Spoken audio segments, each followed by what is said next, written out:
औज़ुबिल्लाहिमिनश्शैतानिर्रजीम बिस्मिल्लाहिर्रहमानिर्रहीम। अस्सलाम वालेकुम टू ऑल ऑफ़ यू। कैसे हैं आप सब? उम्मीद है कि आप सब अल्लाह ताला की रहमतों, बरकतों और नेमतों के साए में बिल्कुल खैरियत से होंगे। आमीन अल्लाहुम्मा आमीन।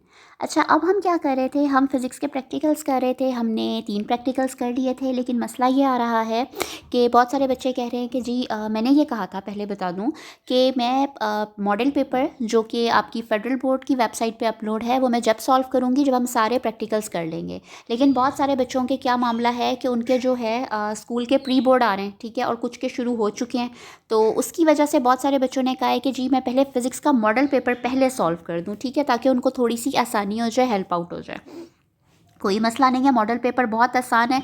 और फिर मैं आपको एक गेस भी यहाँ पे दे दूँ कि जी आपका जो पार्ट 1 का पहला प्रैक्टिकल है टू स्टडी पेंडुलम, आपका ये क्वेश्चन नंबर 1 भी यहाँ से बना है। लेकिन यकीन करें कि मुझे नहीं लगता एग्ज़ाम में ये वाला क्वेश्चन वो नहीं देंगे आपको। आपके जो बाकी 4 प्रैक्टिकल है ना, ये जो सारे के सारे स्टैटिक कह रही हूँ, करंट इलेक्ट्रिसिटी के यहाँ से बनेगा, ठीक है। खैर वो मसला नहीं है, वो बात की बात है, हम जब करेंगे तैयारी तो बात करेंगे। हम अपना स्टार्ट करते हैं। पहला प्रैक्टिकल का क्वेश्चन नंबर 1 हमें ये कहता है, क्या student investigates the time period of a simple pendulum for calculation of value of g, ठीक है। क्या कर रहा है? हमें एक तस्वीर गिवन है, ठीक है, मसला ही नहीं है। अब वो क्वेश्चन नंबर 1 में हमसे हमें कुछ कह रहा है, वो हम बाद में देखते हैं। पहले हम इस फिगर को समझते हैं। फिगर बहुत ही सिंपल सी है।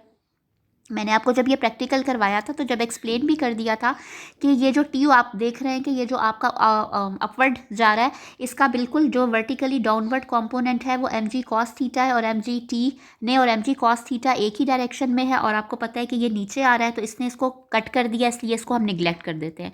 और ये minus M G cos theta, यानी कि ये जो इसका वेट है, जो एम जी है, इसका आपका वर्टिकल कंपोनेंट है, और ये जो है टुवर्ड्स मीन पोजीशन है, तो इस वजह से इसमें नेगेटिव साइन है, ठीक है। ये चीज़ आपको क्लियर हो गई। अब हम आगे चलते हैं। हम क्वेश्चन नंबर 1 पढ़ते हैं कि student measured the time of 10 vibrations. अब जो स्टूडेंट है उसने 10 वाइब्रेशंस का टाइम लिया है, डिफरेंट लेंथ के थ्रेड्स लिए हैं, ठीक है। वाइब्रेशन 10 ही रखी हैं, लेकिन थ्रेड की लेंथ चेंज करता गया। ये भी बात मैंने आपको प्रैक्टिकल में एक्सप्लेन की थी। Recorded the observation in the following table हमें गिवन है, और हमने टेबल को कंप्लीट करना है। यहाँ पे हमें radius of the metallic bob क्या गिवन है, R is equal to 2.26 centimetre, मसला ही नहीं है, ठीक है। अब हमें गिवन है, अब हम नीचे अपने टेबल की तरफ मूव कर जाते हैं। टेबल हमें कहता है कि लेंथ ऑफ थ्रेड जो है ना, यानी स्मॉल एल, जो सेंटीमीटर में लिया है वो 80 सेंटीमीटर है। और लेंथ ऑफ सिंपल पेंडुलम, जाहिर ही बात है कि लेंथ ऑफ पेंडुलम उसका जो रेडियस होगा मेटालिक बॉब का, उसका और थ्रेड की लेंथ को ऐड करके ही आएगा ना। तो एल प्लस आर कितना हो गया आपको, ये ऊपर गिवन है आर 2.26। आपने सारी लेंथ्स में 2.26 प्लस करना है, क्योंकि यही आपका, ठीक है, लेंथ ऑफ द पेंडुलम होगी, सिंपल पेंडुलम होगी, ये होगी 92.26, ठीक है। इन सब में आपने 2.26 ऐड करना है, ये आपका आ गया, ठीक है। नाउ अब हमें दो टाइम गिवन है। ये अब ये समझ लें कि ये जो स्मॉल टी होता है ये टाइम होता है। Time taken for 10 vibrations, time taken for 1 vibration, time taken for जितने भी वाइब्रेशन। जस्ट हमें एक वाइब्रेशन का जो टाइम होता है ना, उसको हम टाइम पीरियड कहते हैं, ठीक है, जो एक वाइब्रेशन के लिए होता है। तो हमें अब 10 वाइब्रेशंस का इन्होंने निकाला है, तो T1 भी गिवन है और T2 भी गिवन है। पहले हमने लेंथ उतनी ही रखनी है, जस्ट T1 नोट करना है, यानी पहले हमने अपने बॉब को मूव करना है पोजीशन पर। कैसे मूव करना है, ये आपका लेट सपोज बॉब है, आप इसको इस पोजीशन पे लेके गए हैं पी पर ओ से, और आपने इसको छोड़ दिया, तो आपने अपना स्टॉप वॉच को स्टार्ट कर देना है। जितनी 10 वाइब्रेशंस को नोट करते रहना है, इस तरह 10 वाइब्रेशंस जब इसकी पूरी हो जाए तो आपने वो टाइम नोट कर लेना है। उन्होंने आपको गिवन किया है 18.23। और दूसरा, दोबारा इसी प्रोसीजर को आपने कैरी करना है, तो दोबारा जो टाइम आया है आपकी स्टॉप वॉच पे वो आया है 18.22, ये जो टाइम T2 आया है, ठीक है। हर एक लेंथ के लिए आपने 10 वाइब्रेशंस के लिए दो दो दफ़ा उसको चेक करना है। फिर हमें साइंस कहती है कि हम इसका मीन निकाल लें, तो T1 प्लस T2, यानी कि इसको और इसको प्लस करेंगे और डिवाइड बाय 2 करेंगे तो इसका मीन आ जाएगा। इसका मीन आ जाएगा, ये आप कैलकुलेटर पे कर लेंगे, आसान है इसलिए मैं ज़बानी कर लेती हूँ, ठीक है। उसके बाद इन दोनों का मीन निकालें तो ये आ जाएगा 19.16 आ जाएगा। इन दोनों का मीन निकालें तो क्या आएगा, आई थिंक 20 पॉइंट, यस यही आएगा, ठीक है। ये आपके पास मीन आ जाएगा, आप लोग कैलकुलेटर्स पे कर लें। उसके बाद टाइम पीरियड है। टाइम पीरियड में आपको पता है, मैंने अभी बताया कि टाइम टेकन फॉर 1 वाइब्रेशन, तो ये 10 वाइब्रेशंस का था, तो हमने टोटल 10 वाइब्रेशंस के टाइम को 10 पे डिवाइड कर देना ताकि हमारे पास टाइम पीरियड आ जाए। जब आप इसको 10 पे डिवाइड करेंगे तो डेसिमल बस 1 पॉइंट मूव कर जाएगा, इसको तो कैलकुलेटर पे करने की ज़रूरत ही नहीं है, ठीक है। जस्ट आपका एक सिंगल स्टेप जो आपका है ये इधर हो जाएगा, शिफ्ट हो जाएगा, ठीक है। ये आपका आ गया टाइम पीरियड, ठीक है, यानी कि कैपिटल टी की वैल्यू। अब ये सब में सेकंड्स आपने लिखना है। ये मैं ऐसे इसलिए नहीं लिख रही कि ये 5 ना लिखा जाए, यानी ऐसा ना हो लेट सपोज कि ये 5 साउंड करने लगे मेरा, ठीक है। तो आपने सबके साथ S S S S S ज़रूर लिखना है। देखें, अच्छा एक चीज़ बता दूँ, ये जैसे इसका यूनिट सेंटीमीटर है, आपने हर एक यहाँ पे जो कुछ भी आप लिखेंगे सबके साथ सेंटीमीटर लिखना है, ठीक है।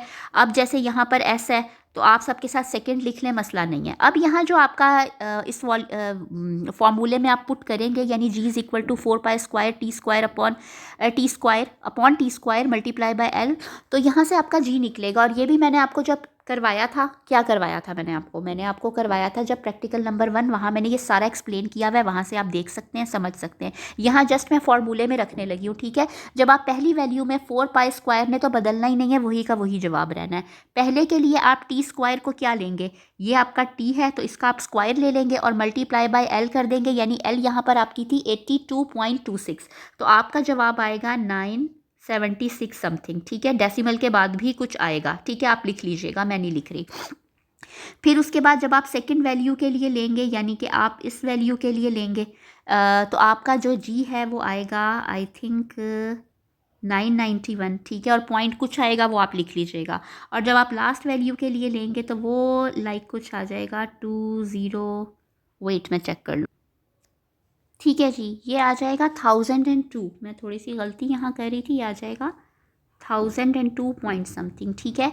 अब क्या करना है, ये आपकी रीडिंग्स आ गई। आपने यहाँ दो decimal up to 2 decimal places तक आप ले लीजिएगा, ठीक है, ताकि आपका गलती का चांस बिल्कुल ना रहे, मैंने नहीं लिया, ठीक है।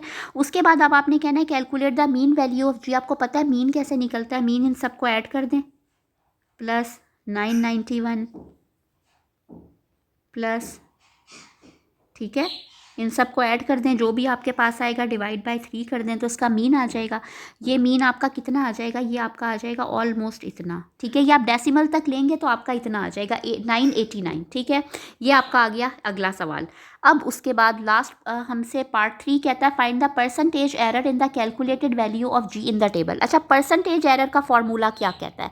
परसेंटेज एरर का फॉर्मूला ये कहता है, याद रखें, अपने पास लिख लें कि परसेंटेज एरर क्या होता है कि जितना डिफरेंस आता है ना, यानी एक्चुअल वैल्यू माइनस एस्टिमेटेड या कैलकुलेटेड वैल्यू,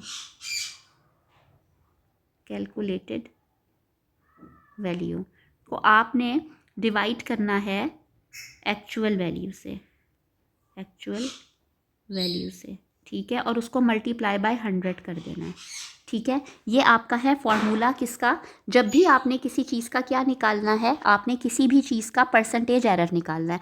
अब आपकी कैलकुलेटेड वैल्यू आई है 989। अच्छा, कैलकुलेटेड वैल्यू, एक्चुअल वैल्यू नहीं, कैलकुलेटेड वैल्यू में से आपने एक्चुअल वैल्यू को माइनस करना है, ठीक है।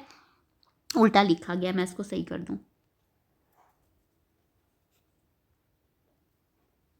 वैसे उसका भी ले सकते हैं, मसला कोई भी नहीं है, इस फॉर्मूले को भी ले सकते हैं, क्योंकि परसेंटेज है तो हम नेगेटिव साइन को जो है वो नहीं मानेंगे, हम जस्ट यही कर देते हैं, ट्रू वैल्यू ही हम ले लेते हैं, true value minus calculated value upon true value या एक्चुअल वैल्यू, एक ही बात है, और जो जवाब आएगा उसको मल्टीप्लाई बाय 100 करेंगे, ठीक है। तो अब जब आप ट्रू वैल्यू में से इसकी कैलकुलेटेड वैल्यू माइनस करेंगे तो ये -9 आएगा, या आप उसको उसमें से माइनस करें तो 9 आएगा, इसको माइनस लिखने की ज़रूरत नहीं है। और जब आप इसको एक्चुअल वैल्यू पर डिवाइड करेंगे, यानी कि 980 पर डिवाइड करेंगे और मल्टीप्लाई बाय 100 करेंगे, तो आपके पास जवाब क्या आ जाएगा, आपके पास जवाब आ जाएगा इसका 0.09, आई थिंक ऐसे ही कुछ आ जाएगा, इसको मैं करके देखती हूँ, वेट, यस, ये 0.09 नहीं, ये आ जाएगा आपके पास 0.9%, ठीक है। ये आ जाएगा आपके पास, मैं कहीं और लिख दूँ, ये आ जाएगा आपके पास 0.9%, ठीक है। तो इसका जवाब आ गया 0.9%। ये आपका एस्टिमेटेड जो एरर था परसेंटेज एरर ये आया। ठीक है, अब हम मूव करते हैं अपने क्वेश्चन नंबर 2 या सॉरी सेक्शन नंबर 2 यानी कि पार्ट 2 की तरफ। यहाँ से 4 नंबर का प्रैक्टिकल बनेगा जो कि बहुत आसान है। A student traces the path of a ray of light through a prism, glass prism. ठीक है, उन्होंने हमें शोन डायग्राम में कर दिया है, बट लीव्स इट इनकम्प्लीट। कैसे इनकम्प्लीट छोड़ दिया और अनलेबल्ड भी छोड़ दिया है। ठीक है, मसला नहीं है। Complete and label the diagram also, label on it the angles. आपने एंगल भी लेबल करने हैं, मसला नहीं है। ठीक है, अब हम इस फिगर को थोड़ा सा क्लोज कर लेते हैं। अब आपको पता है ये प्रिज्म है। ठीक है, अच्छा अब हमने सबसे पहले क्या करना है, इसको लेबल करना है और हमने इसको क्या करना है, फ़र्ज़ करें कि ये रे आपकी पी थी, ये क्यू थी, यहाँ से आर हो गई, ये एस हो गई। ठीक है, अच्छा अब आप ये देखें कि मैंने आपको अभी पढ़ाया नहीं है, जब हम प्रिज्म करेंगे तो मैं आपको बताऊंगी। हमारी जो सरफेस होती है ना, ये हमारी सरफेस है। इस सरफेस के ऊपर हमने नॉर्मल ड्रॉ करना है। याद रखें ये नॉर्मल जो है ना, इसका नॉर्मल नहीं है, ये इस सरफेस का नॉर्मल है, वरना ये बहुत बड़ा मसला हो जाएगा। ठीक है, ये सरफेस का नॉर्मल आपने बनाया और फिर ये वाली जो सरफेस है ना, इसका नॉर्मल हमने ड्रॉ करना है। ये बिल्कुल इसके ऊपर नॉर्मल ऐसे करके ना इसको लाइक दिस ऐसे। ठीक है, ये नॉर्मल हमने ड्रॉ कर लिया। अब नॉर्मल और इंसिडेंट रे जो एंगल बनाती है, ये इंसिडेंट रे है, इसके ऊपर आपने लिखना है इंसिडेंट रे। मेरा तो यहाँ पे क्योंकि जगह नहीं आएगी पूरी, ये इंसिडेंट रे है आपकी। ठीक है, और एंगल नॉर्मल और इंसिडेंट रे के दरमियान में जो एंगल बनता है वो होता है थीटा आई। ठीक है, उसके बाद ये देखें, ये वाला पॉइंट आप इससे मिला देंगे। ठीक है, ये वाली जो रिफ्रैक्टेड रे है, ये कौन सी रे है आपकी, रिफ्रैक्टेड रे है। ठीक है, और रिफ्रैक्टेड रे और नॉर्मल के बीच में जो एंगल बनता है वो होता है थीटा आर। ठीक है, थीटा आर, क्योंकि रिफ्रैक्टेड एंगल। ठीक है, इस वाले को आपने रिफ्रैक्टेड रे मेंशन करना है। ठीक है, उसके बाद ये वाली जो रे है आपकी, ये है इमर्जेंट रे। ठीक है, इसको आपने इमर्जेंट रे लेबल करना है, इमर्जेंट रे। ठीक है, अच्छा अब जो एंगल ई कौन सा होता है, जो इमर्जेंट एंगल होता है, यानी कि जो नॉर्मल और इसके दरमियान में एंगल बना है ये एंगल ई है, और ये जो इसके दरमियान में बना है ये एंगल आर है। अब बचा एंगल डी। इन्होंने आपसे एंगल डी पूछा है, angle of deviation. Angle of deviation क्या होता है, एंगल ऑफ डेविएशन वो होता है जितनी आपकी जो इंसिडेंट रे है वो प्रिज्म से बाहर निकलते हुए मुड़ी है। आपने क्या करना है, आपने अपनी इंसिडेंट रे को भी एक्सटेंड कर देना है और आपने अपनी इमर्जेंट रे को भी एक्सटेंड कर देना है। ठीक है, पीछे ये वाला जो एंगल है ना, ये एंगल डी है। ठीक है, ये वाला जो आपका एंगल बनेगा ये एंगल डी है, यानी कि एंगल ऑफ डेविएशन है। ठीक, इसको मैं और आपको क्लियर करके बता देती हूँ। ठीक है, एंगल्स मैं आपको दोबारा बता देती हूँ रेस के नाम रेस करके। ठीक है, वेट देखें, सबसे पहली चीज़ तो वही कि आपने सरफेस का नॉर्मल ड्रॉ करना है, ये नॉर्मल। ठीक है, इधर का भी नॉर्मल कर लें। ओ ठीक है, ये नॉर्मल ड्रॉ कर लिए। ये आपका एंगल ऑफ इंसिडेंस। ठीक है, ये आपका एंगल ऑफ आई, ये आपका एंगल ऑफ इमर्जेंट। ठीक है, और इस पॉइंट को इससे मिलाएंगे, ये गलत मिला है थोड़ा सा, इसको बिल्कुल इससे मिलाएंगे। ये मेरा नोक से नोक नहीं मिल रही। ठीक है, इसको इससे मिलाएंगे, कोशिश करती हूँ। हाँ जी, अब अच्छा मिल गया। ठीक है, तो आपका ये वाला जो एंगल है ना, ये है एंगल आर। ठीक है, एंगल ऑफ रिफ्रैक्शन। अब अपनी इंसिडेंट रे को भी आपने एक्सटेंड करना है और आपने, बल्कि इसको मैं ना डिफरेंट कलर से करती हूँ, वेट, ताकि क्लियर हो जाए।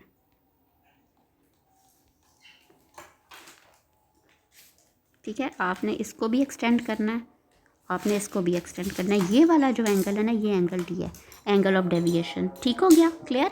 चलें, अजानें भी स्टार्ट हो गई। अब बस लास्ट स्टेप रह गया, हम उस पर मूव कर लेते हैं। इन्होंने आपसे कहा है एंगल ऑफ इंसिडेंस को मैयर करके लिखें, एंगल ऑफ इमर्जेंस को, एंगल ऑफ रिफ्रैक्शन और एंगल ऑफ डेविएशन। मसला कोई भी नहीं है। आपने क्या करना है, आपने अपना जो मैं कलर चेंज करके आपको बताती हूँ, आपने वाइट ले लेते हैं। ठीक है, आपने अपने प्रोटेक्टर को कहाँ रखना है, आपने इसको बेस लेना है। ठीक है, बहुत मोटा हो गया। ठीक है, और यहाँ से ये एंगल मैयर कर लेना है। ठीक है, इसी तरह से आपने अपने इसको बेस लेना है, ये जो नॉर्मल है, और ये वाला एंगल आपने मैयर कर लेना है। ठीक है, इसी तरह से आपने ये चारों एंगल्स मैयर करके इसको सॉल्व कर लेना है। ठीक है, तो ये हो गया आज का सारा काम। तो मिलते हैं किसी और वीडियो में, तब तक अपना ख्याल रखिएगा। अल्लाह हाफ़िज़।